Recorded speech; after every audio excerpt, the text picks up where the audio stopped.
Welcome to EastEnders Weekly, the podcast all about Sharon Mitchell, as we have been allowed special access with the Queen of the Square for a YouTube exclusive Q&A. Before we start, don't forget you can listen to a brand new episode every Sunday of our podcast on iTunes, Podbean, Spotify, or the usual podcast apps, and find more exclusive content on our YouTube channel. Right, well, first off, Merry Christmas, Sharon, and thanks for agreeing to talk to us. Hello, nice to see you again, babe. You look great, really fabulous. Such a nice face as well. So, tell us, how do you keep so fit?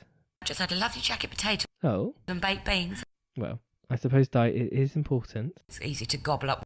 Do you find the time to visit Wolford Gym, Sharon? Well, I dip into it sometimes. You'd probably find Keanu there. That nearly killed me. Maybe give a workout another go. Yeah, I'd like to maybe have another go at something.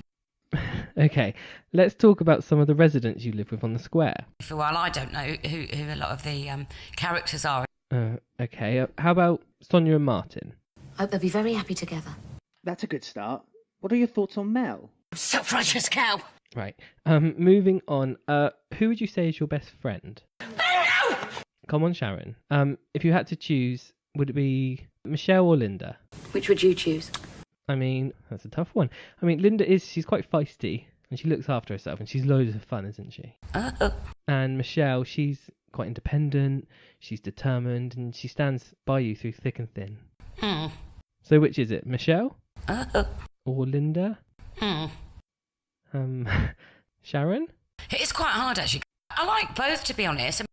I'm glad that's been decided. Now, you've lived in Wolford a long time. Does it still feel like home? Yeah, it has changed an awful lot. What does it feel like when you come back from being away? It's like Groundhog Day. So it's the same? Nothing's changed, everything's the same.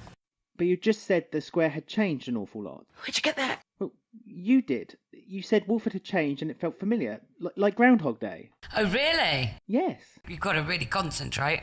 Well, I guess, but... Go back to Kettering! Okay, let's try and get things back on track. Sorry, Sharon. We didn't mean to offend you. Perhaps we should start wrapping this up a bit. None of us are getting any younger. Okay, you've made yourself clear. But before we go, we'd like to play a game. What 3 things can you not live without? Are you sure? 3? Yes, 3. Which would you choose? Oh, no, the listeners don't want to know our 3. No, come on, Sharon. We only have 5 more minutes left on the parking meter. Good old-fashioned listening. Right, yeah, that's good. That's your first. Bras. Bras? I can play my 6 chords. On a bra? Does that count? Well, yes, I suppose so.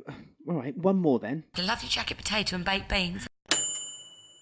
It looks like your jacket is ready. Oh, I've really missed you. Well, thank you again, Sharon, for letting us into your home and talking to us so openly. Is there anything else you'd like to say?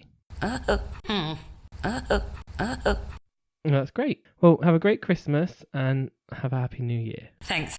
Well, there we go. That was our interview with Sharon. Thank you for listening. Believe it or not, she was only drinking apple juice, although it was from a mug, now I come to think of it. Anyway, if you enjoyed what you heard, you can always listen to our podcast, and you can find us on Twitter, Instagram, and Facebook.